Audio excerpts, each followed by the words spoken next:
Olá, turma, tudo bom com vocês? Sejam bem-vindos a mais uma aula nossa de História do EJA Médio. E hoje nós vamos falar a respeito dos novos rumos da história, certo? Ou seja, como é que ela veio se transformando a matéria de História e a importância da mesma. Vamos lá. Para preservar e divulgar a memória nacional, foram criadas instituições como museus, escolas, arquivos, instituições históricas e associações arqueológicas. Então, tudo isso veio a servir para valorizar e ajudar justamente a história a ser construída, tá certo? Aí, tem um grande artista que se chama Michelangelo, que ele produziu, isso foi na Itália, certo? Ele produziu uma escultura bem interessante que ele chamou de David, certo? Certo? Davi, desculpa, chamou de Davi. Essa escultura é Davi de Michelangelo e eu vou mostrar para vocês a grandiosidade da mesma. Olha, elas foram duas que ele fez, uma menor, tudo de madeira, viu? Uma menor de menos de 1 metro e outra de 5 metros. Olha, veja só. Olha, a mulher tentando tocar, isso com certeza é uma arqueóloga, certo? Tentando tocar na imagem. A imagem com 5 metros. Então, assim, para você ver a valorização dessa questão da cultura para a história. Então, o que essa imagem nos diz dessa grandiosidade desse artista? Ela nos diz da perfeição da arte grega. Ela nos diz que o mundo está mudando em um determinado momento da história. A história se faz de arte, da escultura, documentos, se faz com arqueologia. Tudo isso serve para se fazer história, minha gente. E no século XIX, os conhecimentos históricos avançaram muito, quando a história passou a ser considerada como realmente ciência e tornou-se uma disciplina acadêmica, sendo trabalhada em escola e universidades. Tá? Surgiram novas áreas de abordagem, novos métodos dentro da história, certo? Novos campos de estudo dentro da história.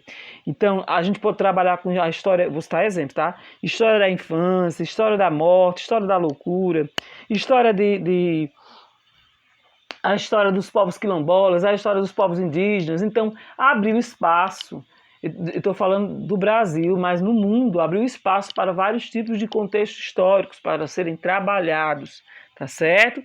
E essa questão da importância de se trabalhar com a arte, certo? Em termos de museu, em termos de arquitetura, tá? Isso é de suma importância para o historiador. Tá bom? Aí já que estamos falando sobre vários temas, né, dentro de história que podem ser trabalhados, aí eu escolhi um falando sobre o trabalho do homem do campo, que tem uma importância muito forte, né, para os povos quilombolas, com esse trabalho tão belo que é do homem do campo. Né? Vamos lá. Aí eu escolhi algumas imagens para a gente falar do trabalho desse homem do campo, tá certo? Vejam aí. As mãos calejadas e ásperas, a pele queimada do sol, a vida suada, lida dura e diária, o vínculo com a terra. Algumas dessas características, ou todas elas, podem ser usadas quando nos referimos ao homem e à mulher do campo. Mas quem são esses sujeitos, cujo trabalho contínuo sendo tão reconhecido? Existem várias categorias de trabalhadores do campo. Temos o trabalhador assalariado, permanente ou temporário. Temos o trabalhador da agricultura camponesa, mais tradicional, em que o homem e a mulher e os filhos mantêm vivência e uma produção no campo e a renda da propriedade. Temos a agricultura familiar mais capitalizada, em que o produto controla e põe à venda não é um administrador e sim um homem e a mulher juntos. A gente também, aqui em Alagoinha, a gente tem a agricultura familiar, não é mesmo? Vocês, se não sabem, vocês sabem, devem saber disso, certo? Mas depois a gente trata desse assunto. E dentre esses, um tipo que faz toda a diferença aqui na nossa região são os trabalhadores do campo provenientes de assentamentos rurais, certo? Provenientes aí, logicamente, do histórico quilombola, né? Dos movimentos. Por mais que a modernidade a modernização da produção no campo tenha desterritorializado famílias de muitos camponeses, eles permanecem nos seus sítios produzindo a sua existência.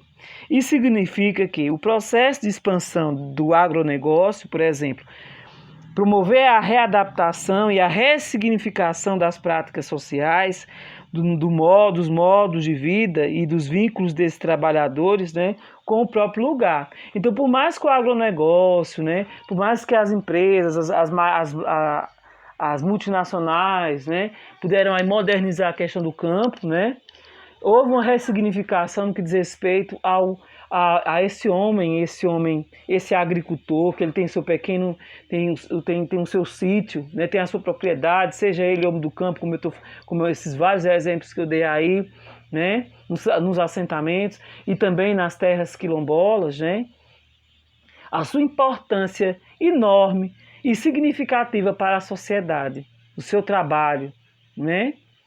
Então foi isso que eu quis trazer um pouco para vocês, falar sobre, no que diz respeito à história e à mudança que houve na mesma, na sua importância, né? E a questão do homem do campo, a mulher do campo, seja ele quilombola, seja ele